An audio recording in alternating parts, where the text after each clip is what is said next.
हल्द्वानी के बनमूलपुरा में हुई हिंसा के बाद अब जमीयत-उल-उलमा हिंद का एक डेलीगेशन हल्द्वानी के बनमूलपुरा पहुंचा है, जहां पर उन्होंने एसडीएम से मुलाकात की। बात करते हैं जमीयत-उल-उलमा हिंद के जो जनरल सेक्रेटरी हैं अब्दुल रजीक साहब। सर, आपकी मुलाकात हुई एसडीएम से, क्या कहा उन्होंने? एसडीएम ने बड़े अच्छे अंदाज में हमसे मुलाकात की और हमें यकीन दहानी कराई है कि जो हम कुछ अमन के लिए, अमन को बहाल करने के लिए कर सकते हैं वो करेंगे और लोगों के लिए हम रिलीफ का काम भी कर रहे हैं जो हमें उन्होंने बताया। हमने उनसे अपने मुतालबात रखे हैं।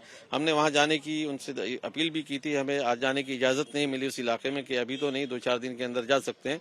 जो जख्मी हैं उनके इलाज के लिए हमने अपील की है और इसी तरीके से कि बेकसूरों के खिलाफ कार्रवाई न हो, ये अपील हमने की है कि बेकसूर लोग इसमें न पकड़े जाए, जो कसूरवार है उनके खिलाफ कार्रवाई हो। ऐसे हमने अपना मुतालबा रखा था कि ये सारे हालात पैदा हुए हैं अचानक एकदम से जल्दबाजी में डेमोलेशन करने की वजह से। अगर उस पर कोर्ट के फैसले के आने का इंतजार किया जाता, उसके बाद कार्रवाई की जाती, हो सकता है ये हालात क्रिएट न होते और ये पैदा न होते जो अभी हुए हैं। लेकिन यहाँ पर प्रशासन का कहना है कि स्टे के ऑर्डर्स भी नहीं थे और जो म्युनिसिपल कॉर्पोरेशन है वो तो अपना काम करेगा ही। हाँ, लेकिन स्टे के ऑर्डर नहीं थे, डेमोलेशन के भी ऑर्डर नहीं थे। अभी चूंकि अगर वो कह देते कोर्ट के यहाँ पे डेमोलेशन कर दो, आप डेमोलेट इसको तो कर देते। अभी 14 तारीख दी गई थी, उसमें सुनना था, सामने वाले पक्ष को भी अपनी बात रखनी थी, उसको मौका दिया जाता उसकी बात के रखने का। जब उसकी बात रखी जाती, कोर्ट जो डिसीजन लेता, फिर वो दोनों के लिए जो है मानना उसको लाजमी और जरूरी था। 29 तारीख को जो बगीचा है जिसकी बात कही जा रही है, उस पूरे बगीचे को खाली करा लिया गया था। सिर्फ एक वो स्ट्रक्चर रह गया था जिसको डिमोलिश करना था। आप मानते हैं कि जिस तरह से की तैयारी सरकार की तरफ से की गई थी उसमें कोताही बरती?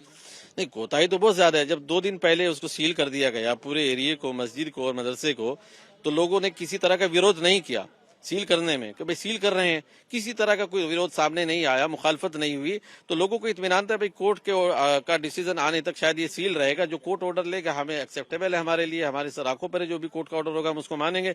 लेकिन जल्दबाजी में लोगों को पता भी नहीं था, अचानक फोर्स ले जा करके और उसको फौरन तहस नहस कर देना।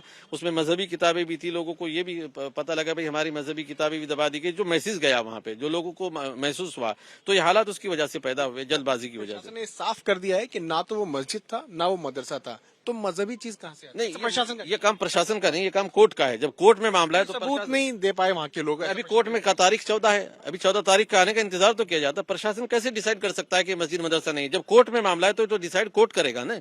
तो कोर्ट का काम है डिसाइड करने का। प्रशासन का काम तो उस कोर्ट के ऑर्डर को के ऊपर अमल कराना है, नाफिज करना है कोर्ट के ऑर्डर को। जो पत्थरबाजी हुई उस पर आप क्या कहेंगे? जो जाने गई, जिस तरह की आगजनी हुई, थाने को आग लगा दिया गया। हाँ, ये सब जो है हम इस पे निंदा करते हैं। सब गलत हुआ है, चाहे वो आगजनी हुई हो, चाहे लोगों की जाने गई है, ये भी जो कि हुआ है, चाहे वो पथराव हुआ हो, किसी भी तरफ से पथराव हुआ है। वीडियो में दोनों तरफ से पथराव देखा जा रहा है।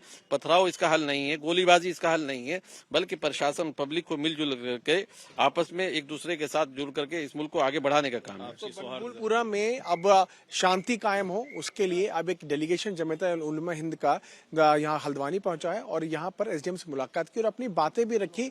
देखना होगा कि आगे जो है प्रशासन इस पूरे मामले में किस तरह से कार्रवाई करेगा।